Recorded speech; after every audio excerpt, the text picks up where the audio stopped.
বাড়িতে কেউ আছে? বাড়ির লোক আছে? কে বাবা? আমি থানা থেকে আসছি। ও, আপনারা? হ্যাঁ, আসসালামু আলাইকুম। ওয়ালাইকুম আসসালাম। আপনারা বাইরে বসেন, চেয়ার দিচ্ছি। না থাক মুরব্বী, চেয়ার লাগবে না, আমরা এখানেই বসি। না চেয়ার বসেন, আপনারা আসছেন বসেন। আচ্ছা মুরব্বী, আমি বাবা? যে আপনার এখানে আসছি, কেন আসছি তা কি আপনি জানেন? জি স্যার, জানি। তবে আপনারা কষ্ট করে না আইসা আমার খবর দিলেই পারতেন। যেহেতু জানেন, তারপরে জানে শুনে বসে আছেন, এটা তো এমন কোনো কঠিন কোনো সমস্যা না। এটা না জমির কোনো কেস, না মাদক দ্রব্যের কোনো কেস, এটা তো সামান্য একটা চেকের কেস। এতে ভালো একটা উকিল ধরলে এটা তো কোনো সমস্যাই ছিল না। একটা কাজ করেন মুরব্বী, বাসায় কাকিমারে আর ওই ছেলে ফেলে ডাক দেন, তাদের সাথে একটু কথা বলি। কি বলবো বাবা, বছর খানেক আগে তোমার কাকিমা গাড়ি অ্যাক্সিডেন্টে মারা গেছে। আর ছেলে ফেলে তারা কই? ছেলে ফেলে সব কানাডায় থাকে, আমি এখানে একাই থাকি। তাদের ছেলে মেয়ে কি আপনার খোঁজ খবর নেয় না? কি করবো বাবা,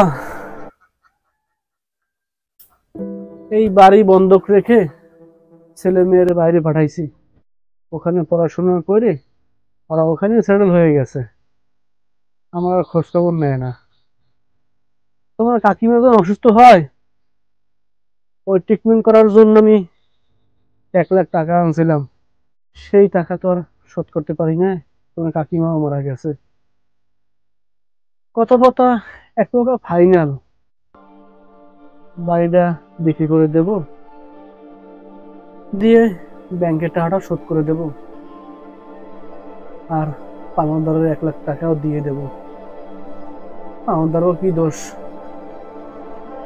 তা তো আর সময় দেবে না। বলছিলাম কয়েকদিন সময় আমার দেন, কথাবার্তা প্রায় ফাইনাল। এখন কি করণীয় আছে আপনাদের, সেটাই করেন। আমার তো সময় আর দিচ্ছে না, আপনাদের যা আইনি আছে তাই করেন বাবা, আমার তো সবই শেষ এক প্রকার। আচ্ছা, আপনি যে বলতেছেন এই বাড়ি টাড়ি সব বিক্রি করে দেবেন, এই বাড়ি বিক্রি করার পরে আপনি কই থাকবেন? ছেলে মেয়ে তো সে বাইরে থাকে, তা তো আপনার কোনো খোঁজ খবর নেয় না, কাকিমাও তো নেই, এখন আপনি থাকবেন কোথায় তারপর? কি করবো বাবা, বাইরে বিক্রি করে দিয়ে শেষ বয়সে না হয় কোনো এক রাস্তা পাশে পড়ে টরে থাকবো। বয়স তো অনেক হয়েছে, কয়দিন আর বাঁচবো? এভাবে আল্লাহ বিল্লে করতে করতে জীবনটা চলে যাবে, সব উপর আল্লাহ ঠিক করে রাখছে। তাই এই বুড়া বয়সে কি এগুলো সম্ভব? কি করো বাবা, কি করণীয় আছে আমার আর কম? সবই তো শেষ বাবা, শেষ সম্বল বিক্রি করে তো ছেলে মেয়েরে মানুষ করলাম, ছেলে মেয়ে তো আর আমার দিকে দেখলো না, শেষ বয়সে রাস্তাঘাটে কাটাই দেবো, এছাড়া তো আর কিছু করণীয় নাই বাবা আমার। সবই উপর আল্লাহ জানে।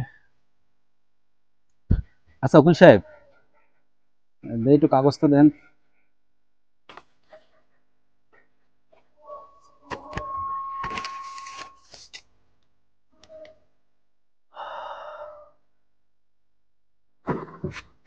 স্যার,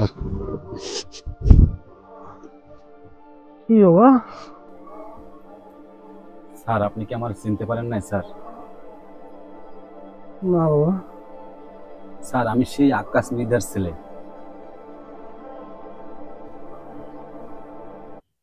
কোন আকাশ মেরদা? ওই যে আমার আব্বা মারা যাওয়ার পরে আপনি আমার সব দায়িত্ব নিয়েছিলেন। ও, তুমি আকাশের ছেলে? জি স্যার। তুমি তো অনেক বড় হয়ে গেছে এখন। স্যার সবই আপনার দোয়া। আমার দোনো সব ঘোরালো ইচ্ছা। স্যার উপর আল্লাহ তো আছেই, সাথে আপনিও। কারণ আপনি যদি ওই সময় আমাকে না দেখতেন, আমাকে যদি নিজের হাতে করে না শিখাইতেন, তাহলে আমি কোনোদিন এই পর্যন্ত আসতে পারতাম না। দোয়া করি বাবা তুমি অনেক বড় হও, বসো। তুমি যে আমার কথা মনে রাখছো তাই তো অনেক। স্যার আপনার কথা আমি সবসময় মনে করি। আপনার যে এত কিছু হয়ে গেছে আমি আসলে কিছু জানি না। আমি গতকালকে একটা নতুন জয়েন করছি এখানে। তা আমি এসেই প্রথম ফাইলটা আপনার পাইছি।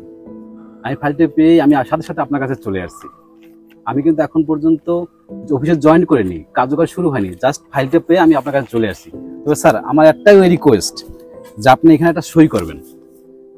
কলমটা দাও তো একটু। স্যার আপনি এখানে একটা সই করে দেন।